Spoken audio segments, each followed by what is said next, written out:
Telugu Desam party కుటుంబ సభ్యులకు నమస్కారం. ఎంతో ప్రతిష్టాత్మకంగా సాగే మహానాడు సభలో నేడు మాట్లాడే అవకాశం రావడం ఒక అదృష్టం. ఈ గొప్ప అవకాశాన్ని కలిగించిన అభినవ పూలేగా మేము పిలుచుకునే మా నాయకులు నారా చంద్రబాబు నాయుడు గారికి, తెలుగుదేశం పార్టీ వర్కింగ్ ప్రెసిడెంట్ వర్యులు మా అన్న నారా లోకేష్ గారికి, తెలుగుదేశం పార్టీ రాష్ట్ర అధ్యక్షులు పల్లా శ్రీనివాసరావు గారికి కృతజ్ఞతలు తెలియజేసుకుంటున్నాను. ముందుగా నిన్న ప్రవేశపెట్టిన 33% మహిళా రిజర్వేషన్ బిల్లుకి సంబంధించి యావత్ రాష్ట్ర మహిళల తరపున మీకు శిరసు వంచి నమస్కరిస్తున్నానన్న. మరి పట్టడన్నం పెట్టడమే పరిపాలన అయితే, మెరుగైన వైద్యం ఇవ్వడమే పరిపాలన అయితే, బడుగు బలహీన వర్గాల ఆసరాగా భరోసాగా నిలవడమే అధినాయకత్వం అయితే, ఆ నాయకత్వానికి నిలువెత్తు నిదర్శనం తెలుగుదేశం పార్టీ నాయకత్వం.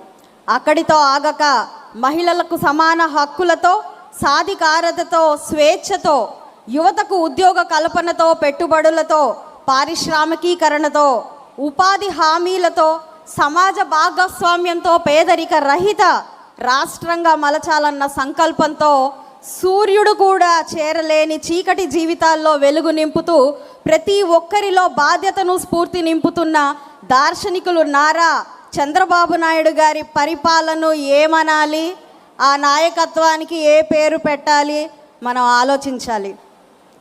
అయితే నారా చంద్రబాబు నాయుడు గారి పరిపాలనలో అంతా సంతోషాలే, అభివృద్ధే, సంక్షేమమే.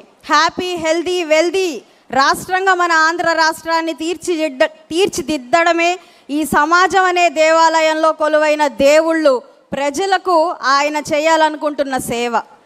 తెలుగువాడి ఆత్మగౌరవం కోసం, ఆర్థిక సామాజిక ఉన్నతి కోసం ఉద్యమించిన తెలుగుదేశం పార్టీ ప్రస్థానం పూలబాట మాత్రం కాదు.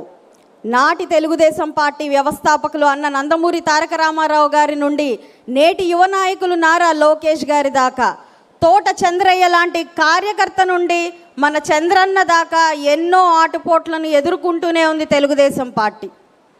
అప్పుడే పుట్టి ముక్కుపచ్చలు కూడా ఆరని తెలుగుదేశం పార్టీ ఎదుర్కొన్న ఆగస్టు సంక్షోభం నుండి యువగలం పాదయాత్రకు దారితీసిన పరిణామాల వరకు ఎన్నో పోరాటాలు.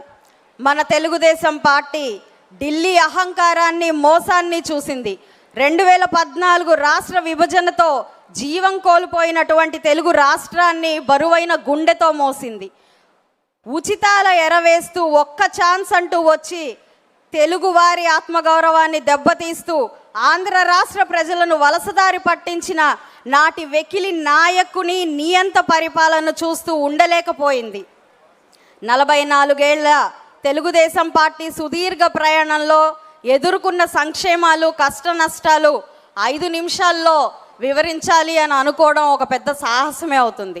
అయితే ఆడపడుచు కంట కన్నీరు పెట్టించి, అమ్మ కడుపు రగిలించి, ఆఖరకు తండ్రి సమానులైన చంద్రన్న కంట తడి చూసేదాకా వదలని నాటి పైశాచిక పాలన తలుచుకుంటే కొన్ని సంఘటనలు ఆవేదన కలిగిస్తే, మరి కొన్ని సంఘటనలు రక్తం మరిగిస్తాయి. నేటికి ఏ నాటికి మరువులని క్షోభను మిగులుస్తాయి. అయితే నిప్పుల కొలిమి లాంటి పరిస్థితులను ఎదుర్కోవడానికి పుట్టిన పార్టీ తెలుగుదేశం పార్టీ. అధికార పీఠాల కోసం, పెత్తనం చేయడం కోసం ఏర్పడిన పార్టీ కాదు ఇది.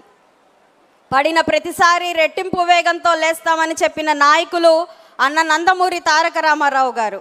పడిన ప్రతిసారి ఉప్పెనై లేస్తామని తన జీవితం మొత్తం కూడా చాటి చూపిన నాయకులు నారా చంద్రబాబు నాయుడు గారు. మరి పడిన ప్రతిసారి చెడుని ముంచేసే సునామీలా లేస్తామని చూపిస్తున్న నాయకులు నారా లోకేష్ అన్న. ఇది తెలుగుదేశం పార్టీ నినాదం.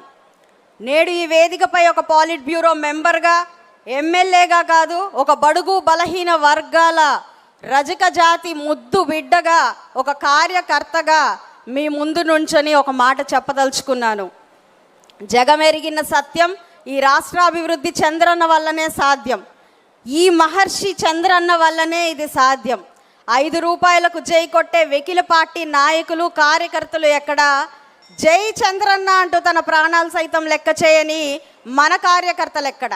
తెలుగుదేశం నాయకులు, కార్యకర్తలు ఎప్పుడూ మంచికి మంచి, చెడుకి అత్యంత చెడు, త్యాగాలకు అయినా సిద్ధం.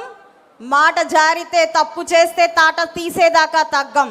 ఇక్కడ ఉన్న 1800 క్లస్టర్లో స్క్రీన్ల ముందు ఉన్న ప్రతి కార్యకర్త రొమ్ము విరిచి చెప్పండి, జై తెలుగుదేశం, జై తెలుగుదేశం, జై తెలుగుదేశం, జై తెలుగుదేశం, జై హింద్.